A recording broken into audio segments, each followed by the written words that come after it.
falta de tapas en la carretera Mella genera caos e inundaciones.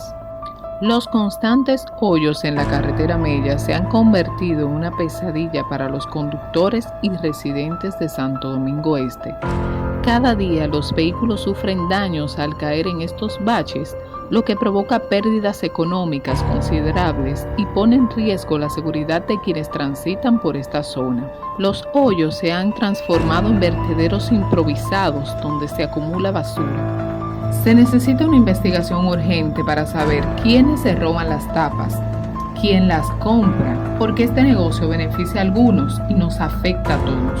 Los ciudadanos denuncian que cada vez que cae un aguacero la carretera se convierte en un río, como observamos en esta imagen. Solicita la intervención de las autoridades municipales y el gobierno central, al igual que obras públicas, para que actúen, limpien y se condene a los culpables.